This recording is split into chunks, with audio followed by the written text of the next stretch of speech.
Hello, my name is Dapper Dan Gavosden, and I own every issue of Amazing Spider-Man, including the annuals, which definitely count. And I'm Mischievous Marchinacchio, and I own every issue of Amazing Spider-Man, including the annuals. But Dan, the annuals do not What count. about the event issues, Mark? I, I mean, really? We're gonna go to this now? I mean, like, are we collecting Darkhold now? Or are we collecting Fear itself? I mean, But come what on. about Secret Wars number 8? Do you have one of those? Oh, don't do this to me, Dan. Don't do this to me.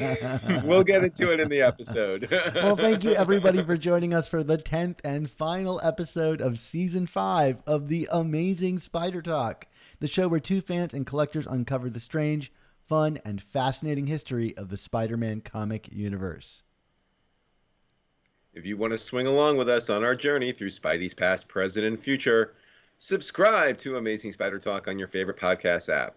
Every other week, we put out a mainline episode of our flagship show, and in between, we review new comics as well as interview some of the greatest Spider-Man creators of yesterday and today.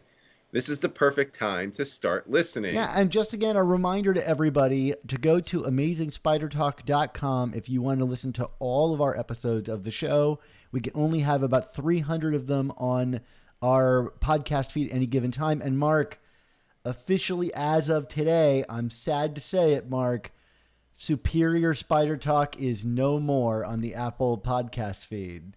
It's been erased. Our plague of branding is over. But yeah, no more Superior Spider Talk. If you want to get it, you got to go to amazingspidertalk.com. It's the only time I've ever said if you want Superior, you've got to go to Amazing. We got through it, Dan. I mean, it's the end of an era, but I'm not as sad as you are, I don't think. So we're okay. Okay, great. Oh, great. So, okay, today, this season, we have been talking about the mid 80s in comics where they were changing, embracing new visual styles, aging up with their audience, and ditching formulas that had defined serialized superheroes for decades. In the previous episode, we discussed all the drama about the bungled Hobgoblin identity, the re-reveal of Roderick Kingsley. Mark, what's going on today? Well, today we're going to be talking about the initial Marvel event comic, Dan. You know what that is? That is Secret Wars. Because if people like anything, it's secret and wars, and that's a fact. I mean, we're going to get into why that's a fact. What are we going to talk about with Secret Wars, Yeah, Dan? well, we're going to be getting into like why this is an important event for Spider-Man and kind of how it changed Marvel Comics altogether. I think, if there's one kind of like era from the mid 80s thing that kind of like would change everything about Marvel, it was here in Secret Wars. Maybe not in the content itself, but certainly the spectacle behind it all. So if you do want to follow us along through our journey through Marvel Superheroes Secret Wars, we'll be discussing issues numbers 1 through 12 of the miniseries. And plus, we're going to discuss content from Marvel Age number 11 and Amazing Spider-Man issues 251 and 252. And we're also going to talk a little bit about Jim Shooter's blog. So if you want to read some of the stuff we reference, you can go to jimshooter.com. There's an article called Secrets of the Secret Wars that will give you a little bit more information on some of the things that we're talking about here today. But Mark, what is Secret Wars? Well, we can't say, Dan. It's a secret. No, Please don't do that to me today. no, I won't do that to you. But in terms of like the actual like logistics, what is Secret Wars? It's a 12 issue miniseries that was published by Marvel from May 1984 to April 1985. And as I referenced in the intro, it's the first major crossover in Marvel history. Jim Shooter, who was the editor-in-chief of Marvel at the time, scripted the whole thing. The great Mike Zeck did pencils, and Bob Layton, a friend of the pod, he did the inks. And another friend of our pod, the legendary Tom DeFalco, edited this whole thing. I mean, this series, it had every single major Marvel character that you can think of, with a couple of exceptions, and we can maybe talk a little bit about that. Um, or they got sucked into a cosmic portal to by this cosmic entity called the Beyonder, and it was basically just a big good versus evil battle royal with the X-Men kind of straddling the fence of both. What else do we want to say about what Secret Wars was, Well, Dan? I think if anything that defines Secret Wars, it's kind of the marketing blitz behind it. And, you brought with you today two guests to come join us on the show, and that is your Yes, Spider Dan. Man Secret Wars toys. Yeah, I have others, but I figured just, for the purposes of this show, we just needed to see Spidey. Can we see them Yeah, okay, yeah, they Dan? look I can't. great. They look great. All right. Yeah, I mean the old red and blues has seen better days, but my symbiote Spider-Man, or sorry, new suited Spider-Man, we hadn't officially called it a symbiote yet. Was he's looking pretty fine here. So, but yeah, we had action figures, we had play sets. I think there was like a Doom mobile. I mean, we had everything. It was like, a full action figure blitz with, I mean, just as you would expect. And what was kind of going on at the time, Dan, that would necessitate why they would want this kind of big mega crossover with action figures and play sets and all that kind of Well, stuff. Kenner Toys, which is a company I believe that still exists today, they got the DC toy line at this time. So they had access to all of the DC characters. And, Mattel was kind of their kind of rival. And they were producing He-Man toys at the time, but they kind of thought, maybe this superhero thing is going to take off. And they didn't want to just leave Kenner with the DC toy line. And so, if someone's going to get DC, someone's got to grab up Marvel, and so they wanted to hedge their bets, and they inked a deal with Marvel to produce these action figures. And, part of making these action figures is they wanted to come up with this kind of mega event series to sell the toys. And so, just like TV shows in the 90s, the cartoon shows existed to sell you the toys. And in this case, the comic existed to sell you the toys. And boy, it seemed to work, Mark. How many of those do you actually own? The toys, I mean, oh man, I have most of the first line, which was like the, Spider-Man, Captain America, Iron Man, Doom, Kang, and I think was Daredevil in line one, which is weird because Daredevil doesn't show up in the book.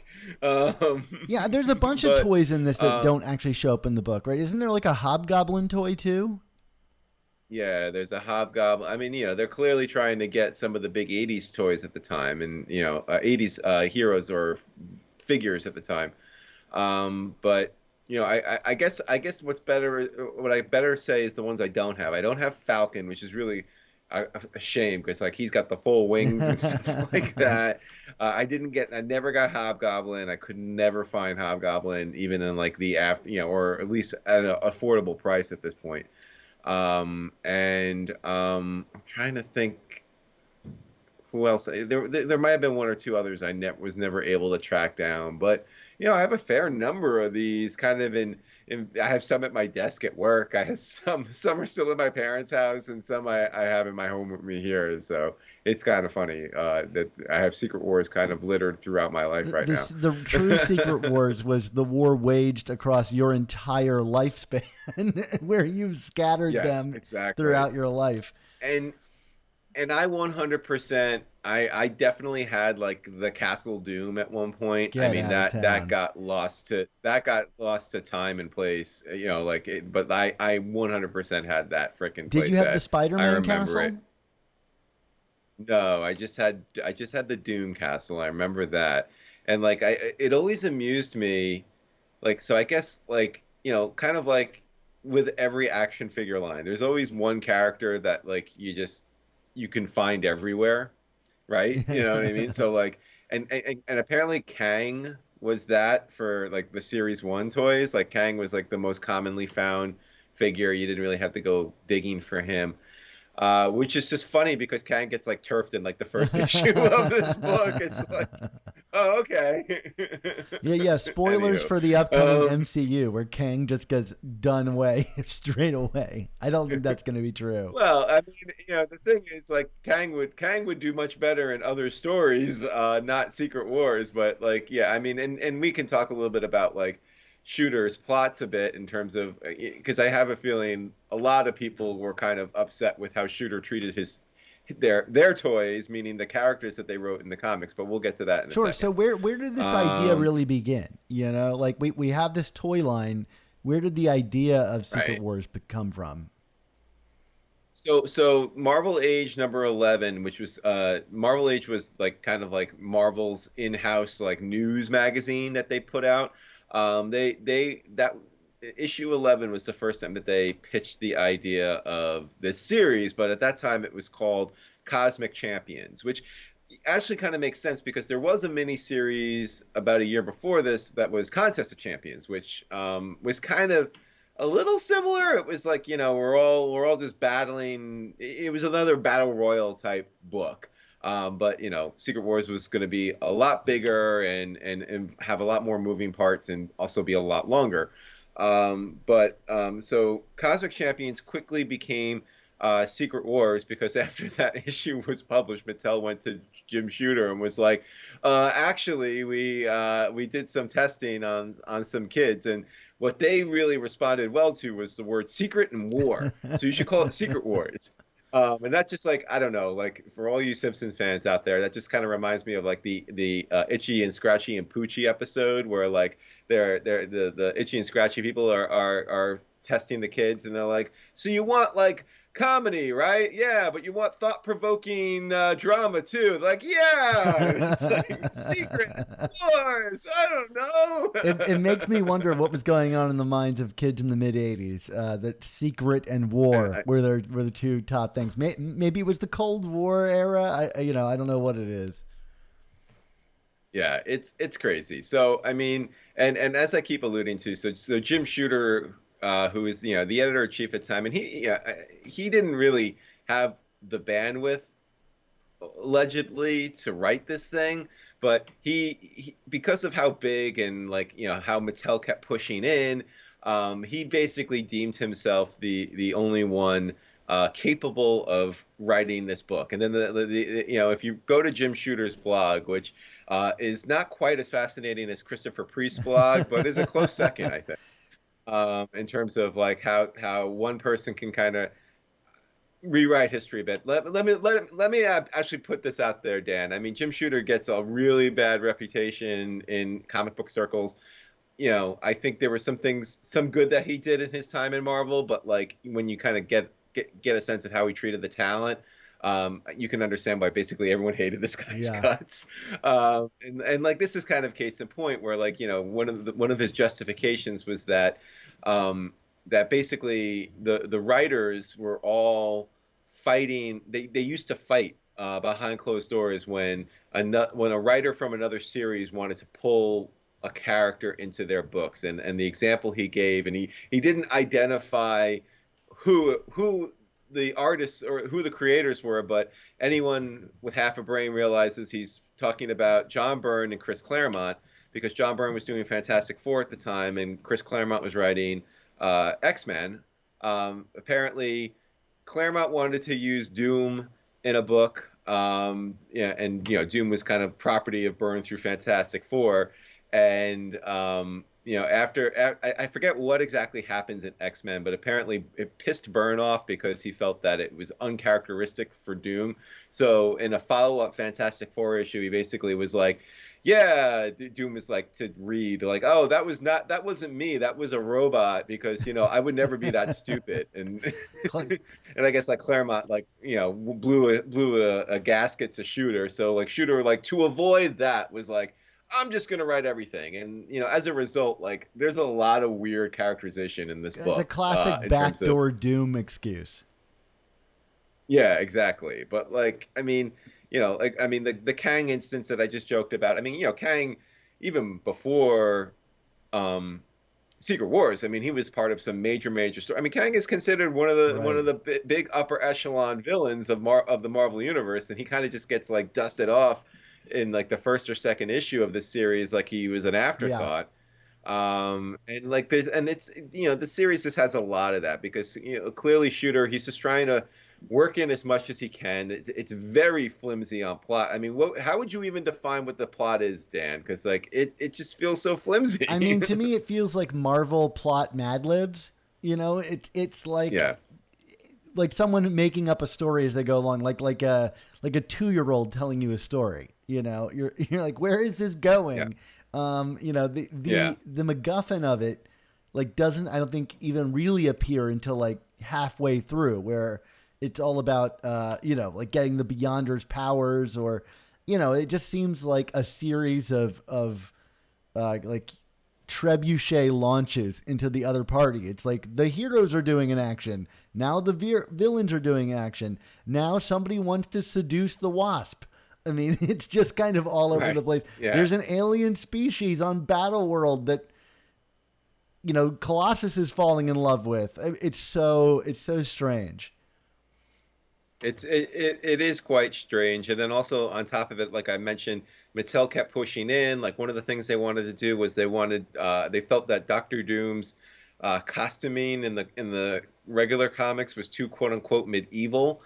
So they wanted him to kind of have more modern, like robotic type armor. So like, Doom and P.S. Like Mike Zeck is like and Leighton and Bob Layton are like superstars in this book. Like I'm thinking of the cover to Secret Wars #10, where like Doom is like tattered, and I mean it's just an Oh awesome yeah. visual. I mean all these covers are freaking great in this series. I mean the art, as bad as flimsy as the story is, the art is not lacking at all in this book. No, absolutely not. Um, and And part of their push too is just to like give us new visions for things that don't even show up in the comics, like these castles you were describing. right. Yes, the Doctor Doom play set, and yeah, and the little vehicles that they rode. I mean, it was really crazy and over the top. But like, the fact of the matter is, Dan, like, say what you will, it was a huge success, as you would kind of expect a book to have everything in it. I mean, like for a first of its kind, you know what I mean? Like, I don't think this was a major risk to think this would be successful to have a big maxi series with every single cool character in it. Hey, it But still works obviously, today. We're still getting like yeah, not great event stories that sell like crazy because everybody's in it.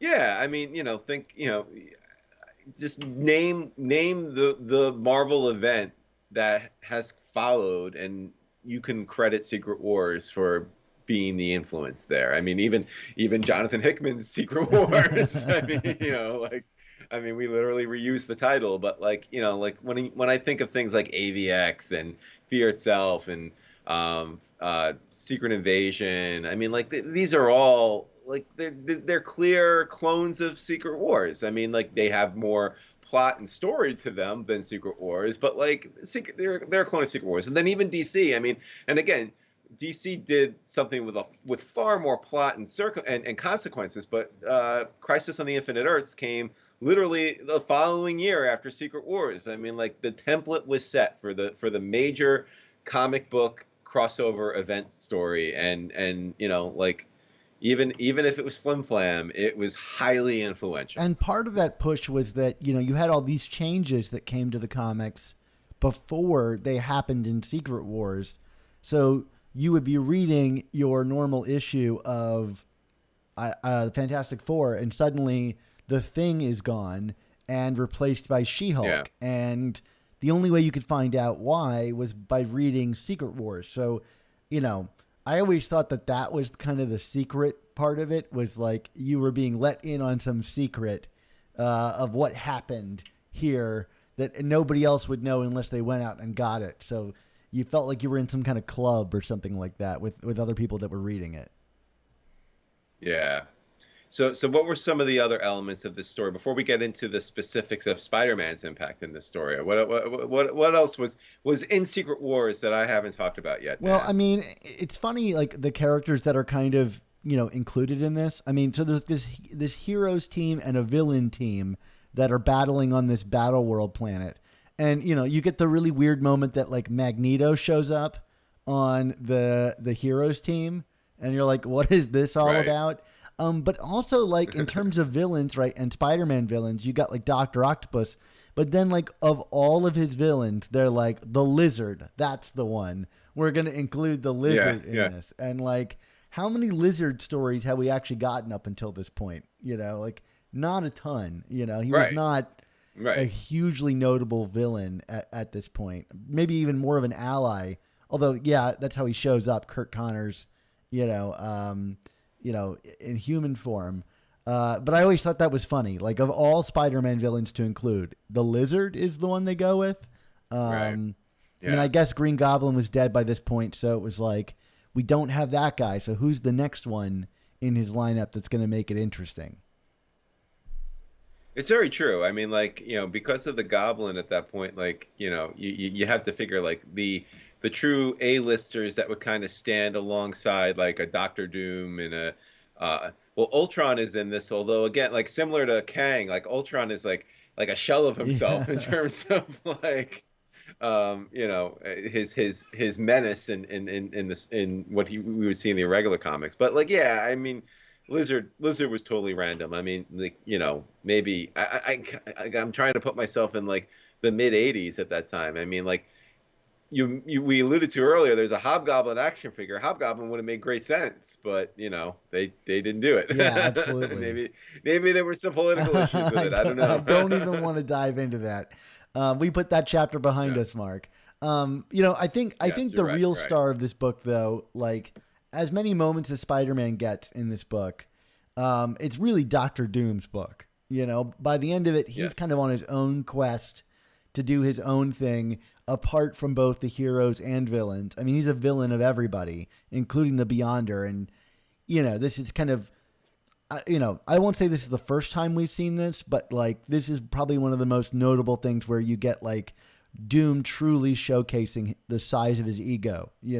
He wants to become God, by the end of this story and is pretty successful enough to completely reshape his face. And, notable, we see Doom's face for the first time here, completely healed. So, an interesting story for Doom's impact on it. Yeah. Well, Dan, the thing is, as much as I would love to just talk about the specifics of Secret Wars overall, because it was, for better or worse, a very highly influential series on me as a kid. We are a Spider-Man podcast, so we should talk a little bit about Spider-Man and his impact in this. And I mean, first of all, in terms of the big picture, I mean, he has some very significant moments in this book, or moments that kind of relate to his universe are significant. But like, in terms of like just the overall characterization, I mean, outside of those moments, he's not really factored into this book. Like you said, it's a Doom book, and where there's Doom, there's Reed Richards. I mean, like that's kind of like, I feel like the main interplay. It's Reed versus Doom, and like Spider-Man, like he's kind of he's kind of talking to himself, but he doesn't really have that internal monologue. I mean, he really just kind of feels like just another hero, right? I mean, there's nothing really that outside of, like I said, those few select moments, which we'll get into, that there's not a lot that kind of sets him apart here from anyone else. Yeah, my read on it is like that he's kind of more defined by his like popularity than anything else here. He gets to beat up on the X-Men because he's everybody's favorite character, not because it's like an actual understanding of him. But he's got kind of like this youthful attitude that Shooter writes into him. So it's not that far displaced from what we know Spider-Man to be, but it's not his book. So he kind of is like left with just tons of expository, like talking to himself, enough that you think he might be mentally ill for someone that talks to himself that much. But yeah, I mean, he only really takes his mask off for one panel in the very final issue. So, Peter Parker's presence in this is pretty limited. If you want to split the difference there. But, like you said, it's mostly notable for Secret Wars issue number 8, which is the appearance of the black suit for the very first time. Oh man. So what are we talking about with Secret Wars #8 here? I I mean, mean, what like aren't we that talking wasn't about? that impactful of a comic, right? I mean, we only just found out that an original page from Secret Wars #8 that shows Spider-Man getting the symbiote sold set an auction record. What was it, last week or 2 weeks ago? Yeah. Sold for $3.36 million. So I mean, again, say what you will about Secret Wars and the black suit and everything. I mean, like truly one. I mean, I would say of the last 40 years of comics, one of the most influential moments of comics, and it happened here, and it involves your friendly neighborhood Spider-Man. I don't want to burst a bubble, but it's interesting. I was like reading about the Heritage auction sale of that page for 3.36 million, Yeah, and they've not announced who bought it. And so yeah, now there's like this whole like skepticism around, did they just buy it from themselves, like someone who works at Heritage, in order to drum up publicity for Heritage auctions?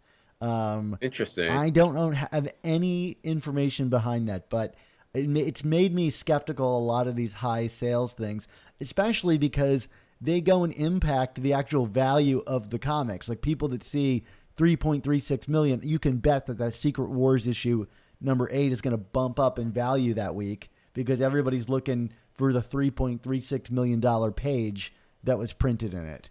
Um, Yeah, and like I mean, and it's not like anyone we know like came across their second copy of that book recently, right? Yeah, no, I did. One of my colleagues, like his father, they're cleaning out his attic. One of those classic Spider-Man or not Spider-Man comic book nerd stories, which never happens to me. It seems to always happen to you, Mark. And this guy said, like, look, I'm finding all these comics. I know you're a comic book guy. Like, if I bring them to you, do you want them? And I'm like, yeah, absolutely. But if I find anything really great, like, I'll let you know, and we can work out a deal if I end up selling it or something like that. And so he's been bringing me boxes, and they had some cool stuff in them. But this past one was the coolest because he dropped it off, and I opened it up, and right there on the top of the pile is a Secret Wars 8. And, right underneath it was a Secret Wars 5 and 6. But a Secret Wars 8 was sitting right there. And let me tell you, Mark. Like, wait, hold on a minute. I got it right here. Oh boy, here we go. Here we go. We're flexing here. We're This flexing. thing is It's beautiful. a I great mean, copy. it looks brand new, and everybody's going to be screaming that I don't have it in like a sleeve or something. But yeah, if I had to venture a guess, it's at least an 8.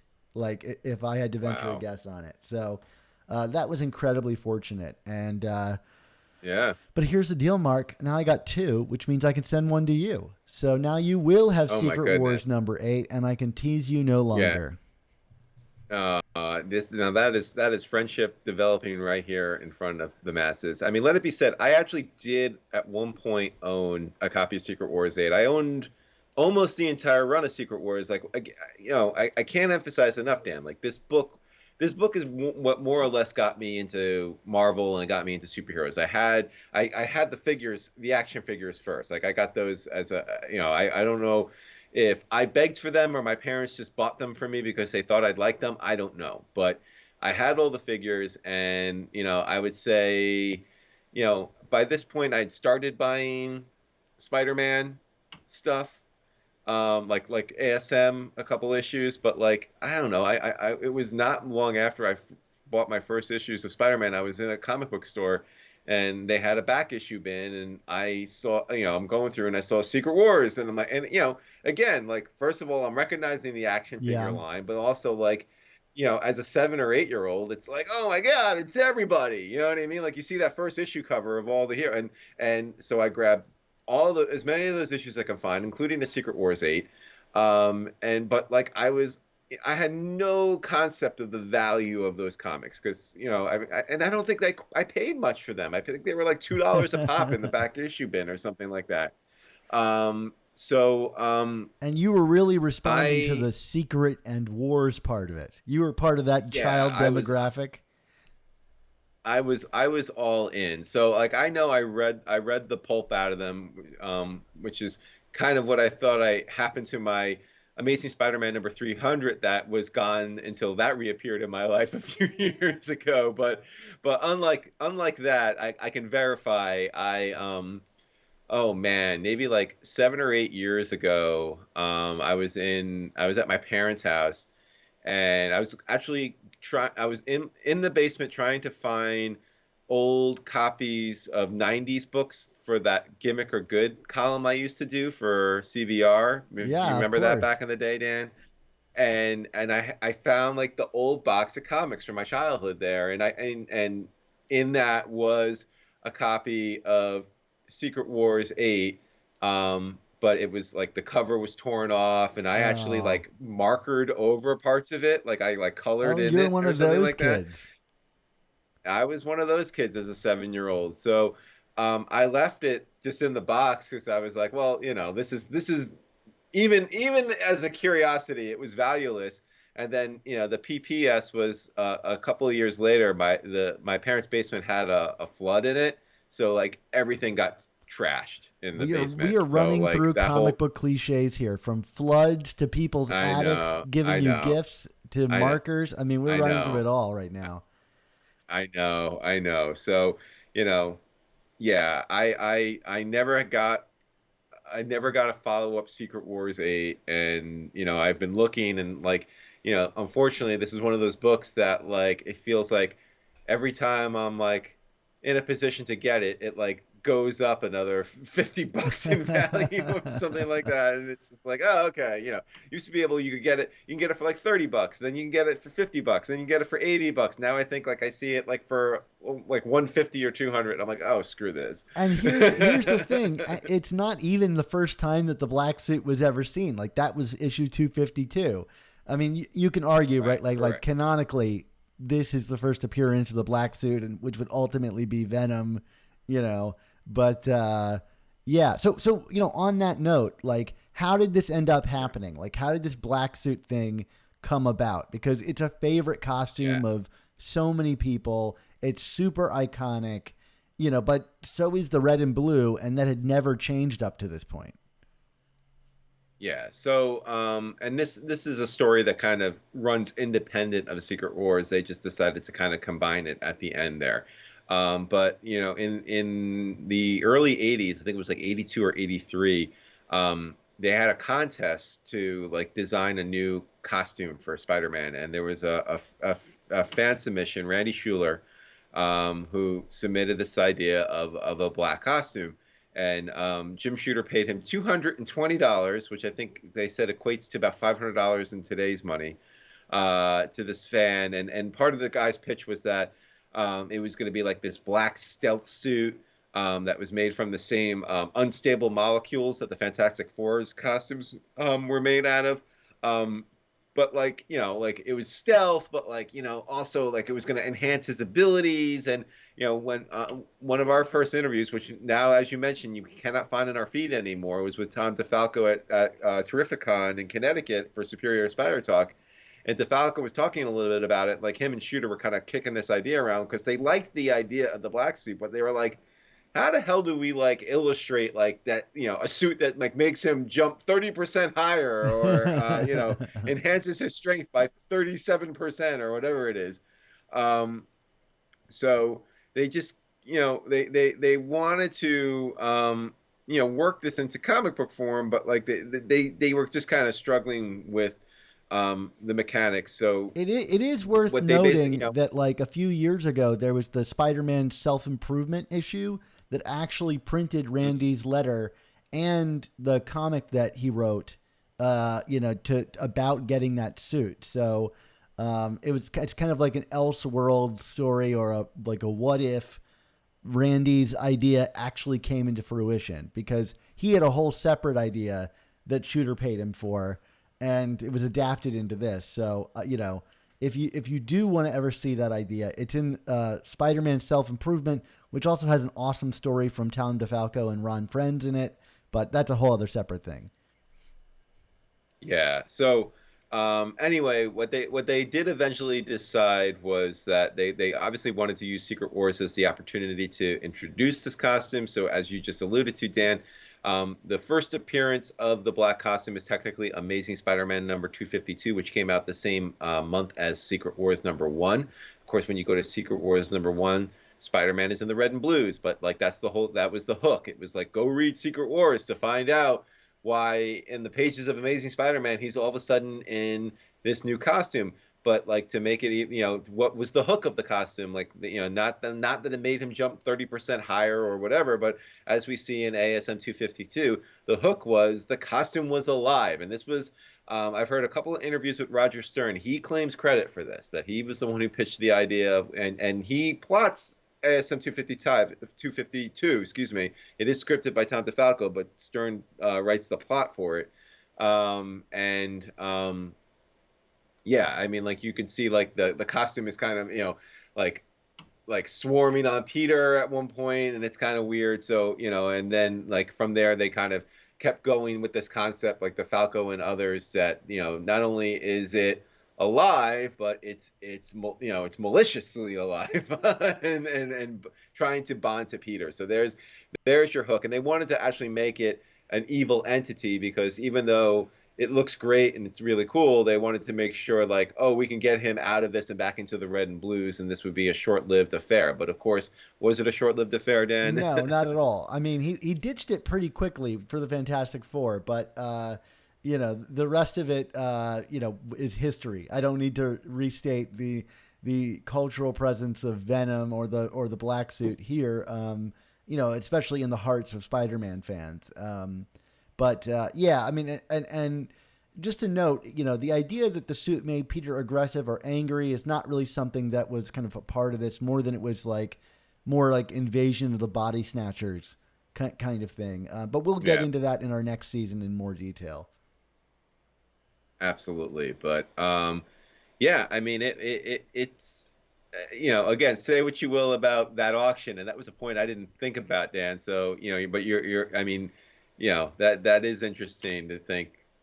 Are the numbers being cooked a bit? But all the same, I mean, this is, I don't think it's hyperbolic to call this a watershed moment for comics, not just Spider-Man comics, but comics period. I mean, seeing this black suit. I mean, this black suit has defined so much, has made Marvel and Sony and everyone else so much money between the comics and Venom and merchandising and all that kind of stuff. So I mean, like, if Secret Wars has one point of legacy that will outlive it forever and ever, it's going to be that suit, and it's a Spider-Man point. And like once again, Spider-Man runs the world, right, Dan? I mean, hey, Mark, black is slimming, so that's $1 million idea right there. So, Yep. if you're a fan of the black suit and you're a fan of Spider-Man, Mark, where might they want to go to join in on the conversation? Yeah, well, hundreds of listeners like you hang out in our community of Spider-Man fans on Slack. The amazing Spider Slack community is absolutely free to join, and you could jump into active conversations with awesome people about collecting, conventions, movies, new comics, old comics, and Yeah, more. I hang out in the Slack every day. This week we've had a ton of new people join. We are over 300 people in the Slack, just hyped up about this new Wells Ramita Jr. run. So that's really exciting. And if you want to join this awesome Spider-Man community, you can follow the link in our description to say hi to everybody and start talking Spider-Man. You just click on that link and it gets you right in to the Slack and getting an account. So come join us and let us know what you thought of this episode when you do join us. We'd love to see you there. Awesome, Dan. Well, why don't we get into a couple of more Spider-Man relevant stuff from Secret Wars? I mean, you had talked about this closer to the beginning of the episode, which was Spider-Man versus the X-Men, and in terms of like way out there characterization. I mean, like, hey, as a Spider-Man fan, I loved it because it was like, yeah, what? Look at him go. But it's basically in Secret Wars number 3, Spider-Man single-handedly defeats the entire team of X-Men, and you're just kind of like, wait, what just happened here? They try to add some like qualifiers to it so that it's not like a complete like wiping of the floor of the X-Men, but like in terms of Spider-Man's power set, I think this is like one of the more outrageous examples of Spider-Man and his powers. You know, it's not just the Sinister Six; it's Wolverine, Storm, Nightcrawler, Cyclops, Rogue. Is Jean Grey in this too? I'm trying to remember. Colossus. No, I think she's gone at that point. Yeah, Yeah. I think Xavier sits the whole thing out for some reason, but Right. But he brainwashes him afterwards so like he forgets that it happens or yeah, something we like, can't let him have that you will not ego. hold on to this victory, Yeah, Spider-Man. yeah. So, that's absolutely insane. And I've seen a lot, like some people, like whenever you get into like a dumb conversation about like who's more powerful in the Marvel universe, like Hulk or Thing, Right. and I've seen people like bandy this about as like, well, Spider-Man's more powerful than all the X-Men, and it's like, no, like there's just no No. way. I mean, like, as much disdain as like Dan Slott has for Tom DeFalco and Ron Friends' story about Spider-Man and Firelord. I mean, come on, this is like another level higher, in my Yeah, opinion, in no terms of kidding. absurdity. And this is coming from a diehard fan. Yeah, no kidding, no kidding. This series also saw the kind of strange debut of a new character in it. Do you want to tell us about her? Yeah, so we had talked about last season about Jessica Drew Spider-Woman. Well, Secret Wars issue 6. Well, it was technically a cameo, and you get the first full appearance in issue 7. It was the debut of Julia Carpenter, who was the second Spider-Woman. What I always just found to be hilarious about the new Spider-Woman was, even though again in Secret Wars continuity, the alien symbiote costume had not been introduced yet. She's like fully decked out in the female version of it. so, so it's like, all right. I mean, we're going for it, guys. I mean, obviously Spider-Man's in it in ASM, but anyway. I think the no And prize Julie, for that is like that Spider-Man saw her costume and is like, that's a cool costume. I want something like that. And then that's the thing that it goes to look like. So well, now it makes less sense in looking back at it when all the symbiotes look like this. But like somehow she had like discovered the Clintar early. But what are you yes. gonna do? Yeah, and according to well, we don't learn her origins in Secret Wars, but Julia does get her own series soon after this, and we learn that she basically has the same power set as Spider-Man. Like she's scientifically experimented on, and she's injected with secret toxins and venoms, which give her these powers. I initially this version of Spider-Woman would show up a lot in West Coast Avengers and on Force Works. They would eventually she would lose her powers and become Arachne, and then show up again in Civil War, where she's kind of like a double agent working with like the registration heroes, but then betraying them. And then like I would say like she becomes a semi-regular supporting character in Spider-Man books, like around the Brand New Day era. Dan, I mean, what are some of the stories that Spider-Man fans might recognize her Yeah, from? well, most notably is Grim Hunt, where the original Madam Web is killed off, and we find out that Madam Web is kind of like a constant entity in the web of life and death, and so that personality and maybe not personality, but that power set goes to Julie Carpenter, and there you go. You've got the new Madam Web in a large part of Dan Slott's run, where she would just randomly show up to spoil upcoming issues in a really annoying fashion. Yes, But yeah, she yes, became like a yes, big character, and she shows up still every now and again. We saw her during like Last Remains in the Nick Spencer run shortly ago. So, she's a Spider-Man character as much as we maybe don't love that.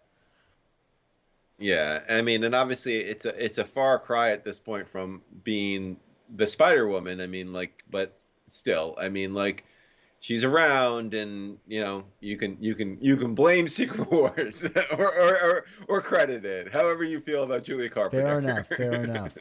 So, Mark, you've been talking about how this book like really influenced you as a kid to get into Marvel Comics and stuff. You know, what was it about this? Was it the flashy covers? Was it, were there did you immediately gravitate to Spider-Man, this minor figure in this story? Like what was it about Secret Wars? Well, that's the thing, though. I mean, like, you could say he's a minor figure, but talk about the action figures. I mean, he had two action figures. You know what I mean? Like he had I mean, like what was cooler than that? But and like the Doc Ock character, who I knew like was affiliated with Spider-Man, he had like the big long tentacles and the suction cups. So I mean, like it was cool stuff. I mean, like for me, I like what they said earlier about like kind of like testing this with kids and stuff like that. I mean, like they might as well have tested it on me, because for me it was like, oh my god, it's just all these characters at once. And I mean, like I don't know what exactly where I was in the zeitgeist and when I was 5 or 6 years old, but like the fact of the matter was I recognized all these characters. They were much more attractive to me than the DC line, because like they felt more colorful and eclectic in terms of the kinds of characters they were. I mean, like you had someone like Doom, who like really felt like intimidating and scary, but then like Spider-Man and with two costumes. I mean, what's better than that? I mean, that's I hate to be so juvenile about it, but really that's all it was to it. Is like as a kid, this was really cool stuff. Like it was cool to see all this happening in one place. Like you had all these toys, and then you had all these comics. You had these comics with all these characters in it, and it just seemed like the really coolest thing to me as a kid of that age, and I had to have it.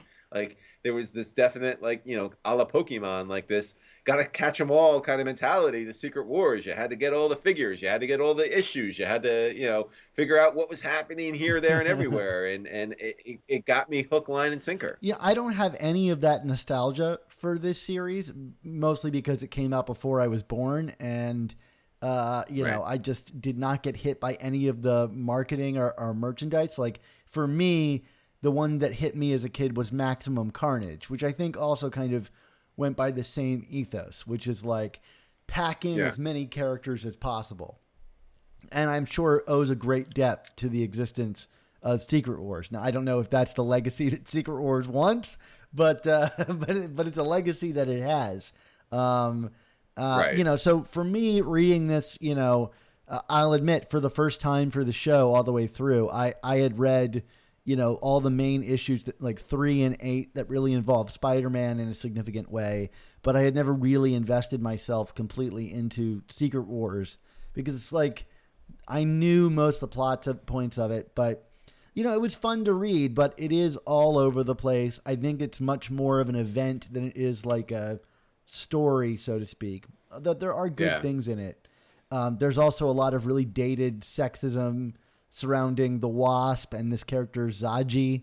But Yeah.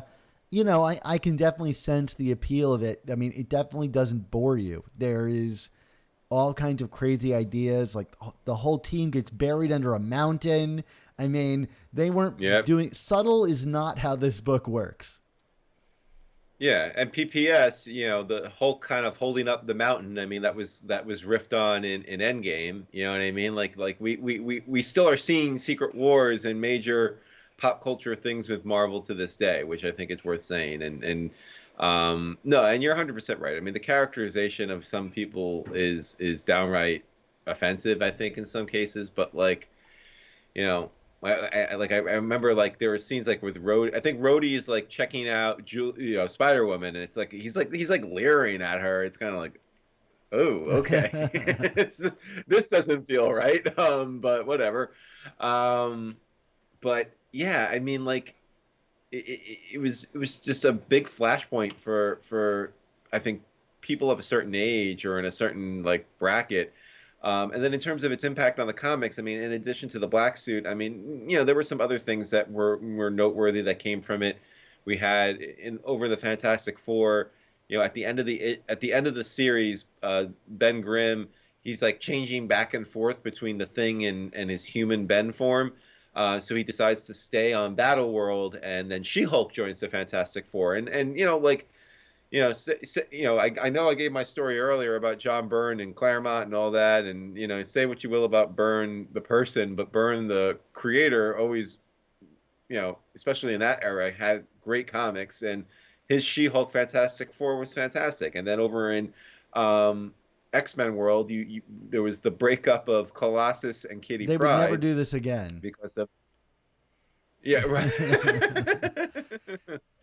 They're the Ross and Rachel of X-Men. So, like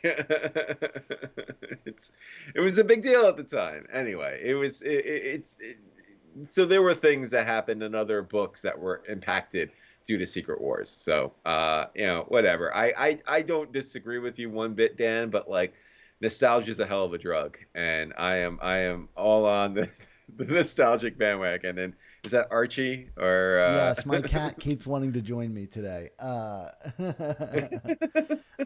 Good I job. do think that you can draw like a straight line from this comic series to like everything that people love about the MCU right now. Like the big battle scenes, whether it be Civil War's airplane hangar or the end of Endgame or Infinity War. Like that stuff is all born out of this kernel of an idea that would be eternally developed and built upon event after event after event in the Marvel Comics pantheon. So, a notable series for Spider-Man, like the genesis of one of his greatest villains and now a character in its own right, and a big moment for the character that brought it into the Tom DeFalco, Roger Stern era and gave us the most iconic Spider-Man costume other than the red and blue, I dare say.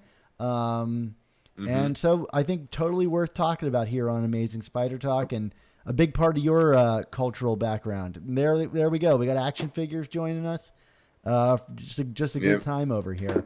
So, if you guys enjoyed this episode, we'd love you guys to help spread the word about Amazing Spider Talk. We put a lot of time and effort into creating these shows for you guys.